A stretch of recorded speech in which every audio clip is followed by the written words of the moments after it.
הנרי קיסינג'ר הגיע השבוע לארץ כאורח מרכז רבין לחקר ישראל, כדי לחלוק כבוד לזכרו של חבר קרוב.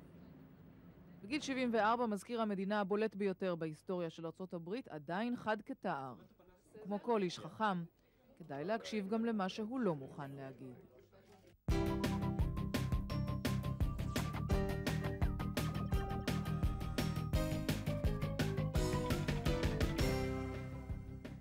Good afternoon, Dr. Henry Kissinger, and thank you for joining us. Pleasure to be here. I would like to welcome also my colleague, Yaakov, a chief anchor for Channel 2 News. Good to see you. Dr. Kissinger, as a man who stood in one of the major junctions of the peace process in the Middle East, we would like today to hear your views of some of the current affairs. And begin with the Israeli-American relationship. Do you think that nowadays those relationship enjoys the same level of confidence as it used to have before? Well, first of all, the Israeli-American relationship always has its ups and downs. When you have on the one hand a world power of 250 million that's never been in danger, and a small country that has never been secure. So to establish a correspondence between those two concerns is not easy.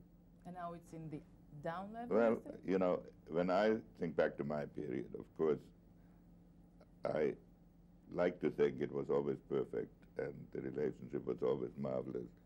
But there were rough patches in my period and any other period. So, you said earlier this week in your lecture, and I'm quoting, you said the great contribution of Yitzhak Rabin was that he was totally trusted in America. What about the Israeli Prime Minister Netanyahu? I don't think one can judge that until a real detailed exploration. It's easy to say peace process should continue, final status talks. One has to hear what one really means by that. And it seems to me the 2 points of view now are, should one continue the Oslo process, or should one replace it with final status talks, or can one merge the two in some way? That has not yet been fully explored.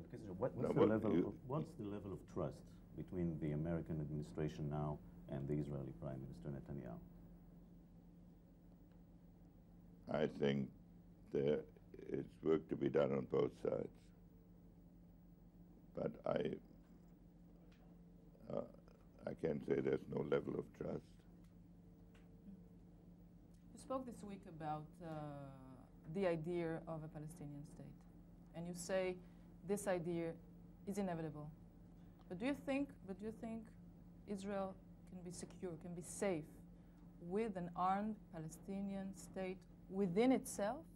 Well, first of all, this is not a new idea for me. When Prime Minister Bacon came down from Camp David, he was nice enough to invite me to breakfast the first day he was back in Washington.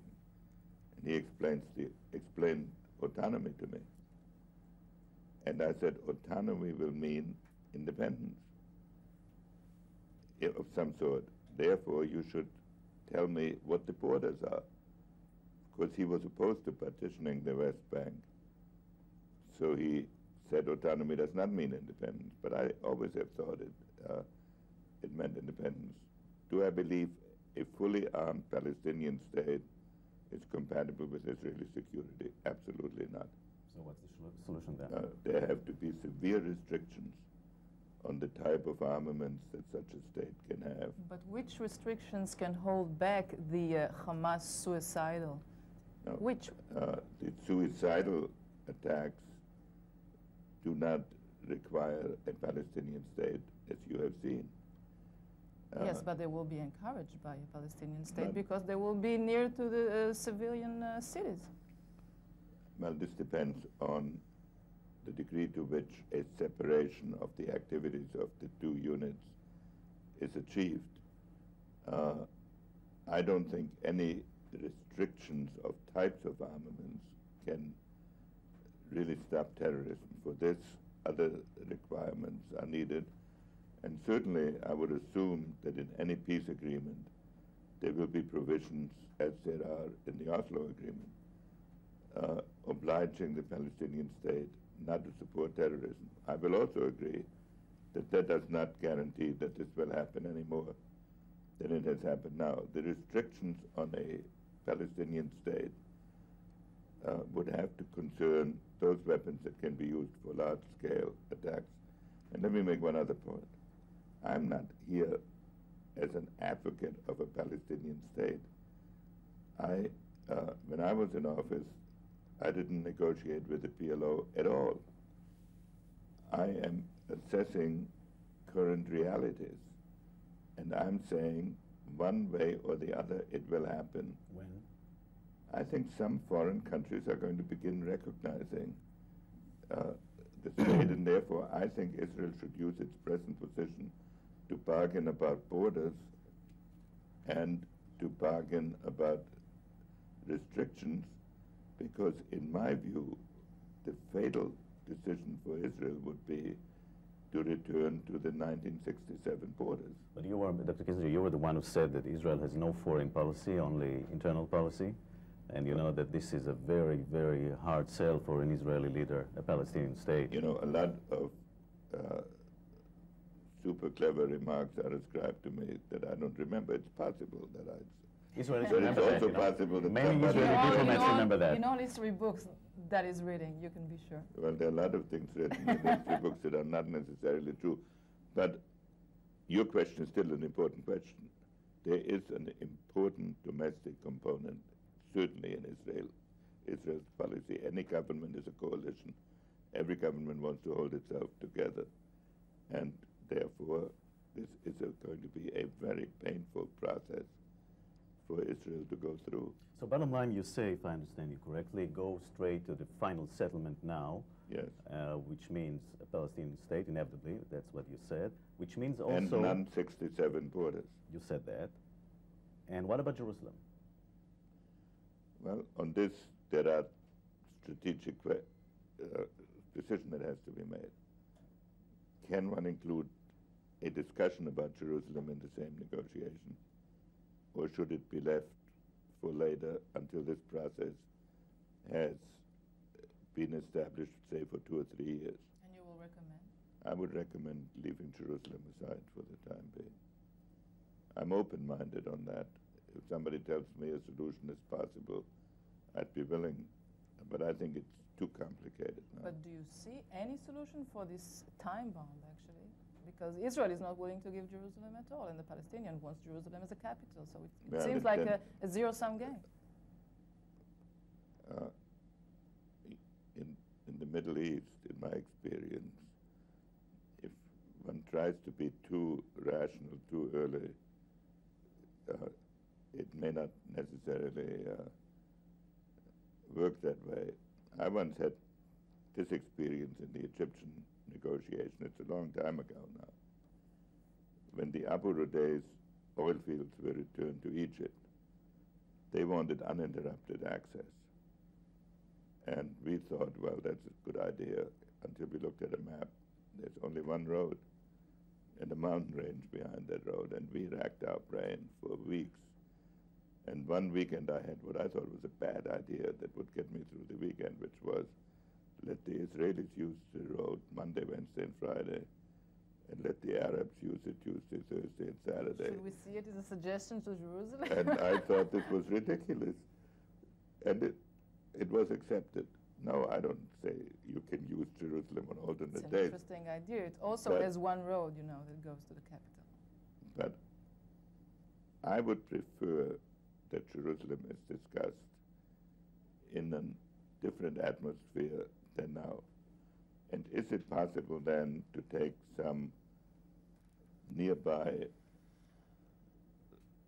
part of the West Bank, incorporate in Jerusalem, make that the Arab capital, and make some arrangements for the holy places? I really don't want to tie myself to a specific idea. I think if this becomes the only obstacle, it will be approached in a different spirit. So let's talk about the form. You are, Dr. Kissinger, the master of shuttle diplomacy. No, not the master, the inventor maybe. Okay, the inventor is good enough. Why is Secretary Albright so reluctant, it seems, to step up her involvement here? Well, in fairness, first of all, she's just started. So you don't know what she will do 6 months to a year from now. Secondly, at those days, the American negotiator was absolutely essential because the Arab leaders would not talk to Israeli leaders. So you're saying that nowadays the American No, negotiator but is I less had to essential? carry every message back and forth. And now they can talk to each other directly, so that the role of the American negotiator, then they were prisoners, then they were armies that were in contact with each other. Maybe the Americans are just less concerned about what's going on here. Less concerned. Let me suggest you an idea, for example. Back in the 1970s, it was very clear what were the American strategic goals in the Middle East during the Cold War, during the situation back there with a second superpower. But nowadays, there's only one superpower, and it's America. So maybe United States is not in that rush to calm things down here. That is an argument that was in fact made a week or two ago in a column in the New York Times. I don't think that's accurate because given it's a different problem now, but in the 70s we were less concerned about an explosion in the Gulf, more concerned about Soviet intervention. I think it is definitely in our interest and in everybody's interest to not permit or to avoid, if possible, merging what you could call the inner circle with the outer circle in the Middle East. And you mean? That it's the problem of the Palestinians and Syria and Israel, together with the problem of Iran, Iraq, and the United States. Let me ask you, if you were Secretary of State today, what would you do to take the situation with the talks in the Palestinian track and move it forward? Do you have any magic stick to move it forward? First of all, I have to say, in fairness to Madeleine Albright, she calls me from time to time, so I have every opportunity to tell her. And it wouldn't be very appropriate then to go on Israeli television and give a explanation of what I may tell her. What does she ask when she calls you? She asks my opinion on what might be done. And what do you say? Strangely enough, I usually say to all parties more or less the same thing. And I've stated my view. I believe there should be an attempt at a serious, detailed dialogue with Israel. And she's seeing the Prime Minister this weekend, and I'm not foreclosing that they can make progress. Did she ever confide to you, I mean the Secretary of State, what's the level of trust she feels towards the Prime Minister of Israel? We've never discussed this. Maybe reassessment is what's needed for the process nowadays to go on. I think under current circumstances, we had gone on alert twice on the question of Israel. We had had an airlift. We had made it absolutely clear that we would not permit any adventures vis-a-vis Israel, no matter what our agreements or disagreements might be. I think in the present circumstances, for America to dissociate itself publicly from Israel would be a very risky course. But as we speak, the President of the United States, Bill Clinton, is practically avoiding meeting the Israeli Prime Minister next week in the States. He's avoiding meeting the Israeli Prime Minister, maybe for the first time. How do you analyze that? I haven't followed that enough. My view is that if it's a temporary tactic, I'm not going to second-guess the administration. Sooner or later, there has to be a meeting of minds, or it will become too dangerous. For whom? What? for everybody. Going on to Syria, with your permission, I think you are the person who has the most hours with President Assad. You Yeah, spend but that was 20 years ago. yes, He's I still in know. power, can you believe that? But That's amazing. knowing the man, I mean, you spent with him almost a month, and the disengagement agreement is your doing, and they hold on now for more than 20 years.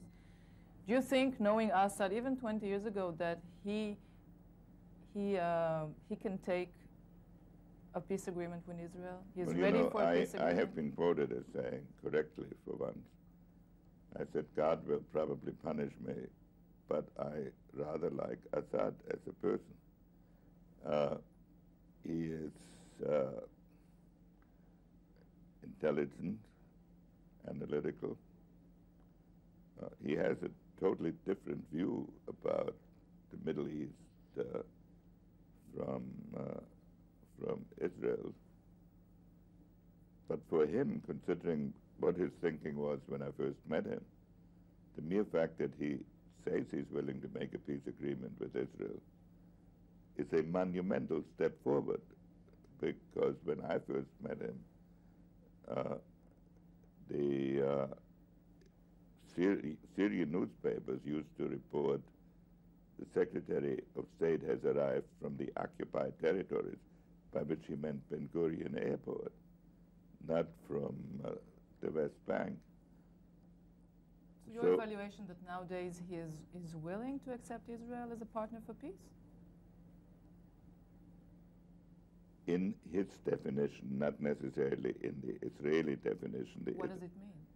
What it means is the Israelis seem to think that when you make peace, there's a tremendous change of attitude, and everybody from then on lives in a state of bliss, like a happily married couple. And in his eyes, it's just bad divorce or good divorce? And this is not the way he looks at it. He doesn't have that relationship with any Arab state. He is a man who analyzes things from the point of view of equilibrium. For him to accept the existence of Israel, even as part of an agreement, is a big step forward. He is not Sadat. Sadat thought a change of psychology when it was needed. He probably thinks a change of circumstances needed. From Assad's standpoint, did he miss a very big opportunity when Yitzhak Rabin was alive? When Rabin was alive? Yeah, I mean, to have... Well, of course, he no more thought than anyone else did that Rabin wouldn't be there for longer than he was. Assad, in my view, will not make peace in a flash of moral insight. And he will not tie it to a person. And he has a very complicated domestic situation. And in retrospect, maybe he missed an opportunity. What will make him sign a peace treaty? When he gets terms that he thinks he can justify to his domestic constituency. Will he ever settle for less than whole of the Golan? I would be surprised if he did.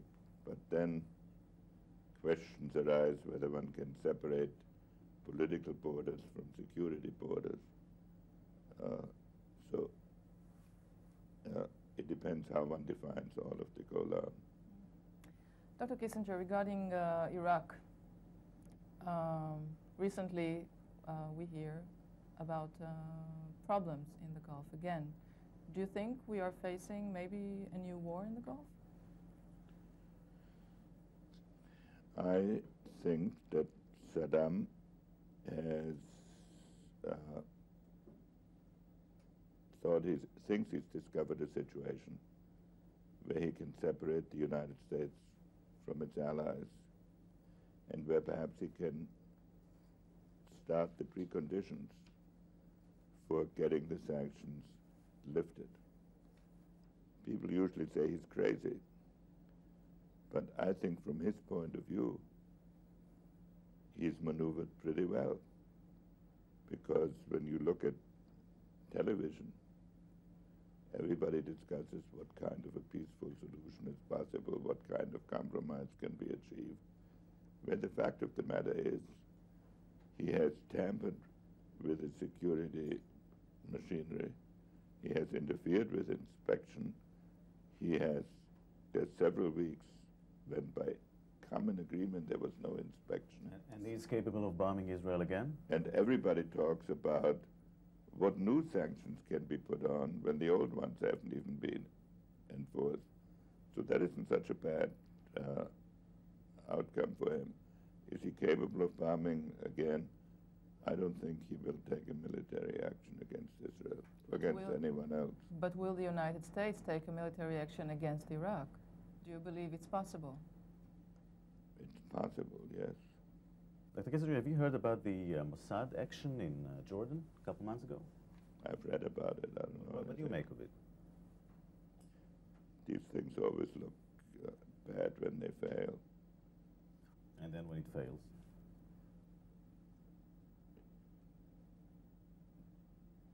It is understandable that you do not want to say you took certain actions in a neighboring country.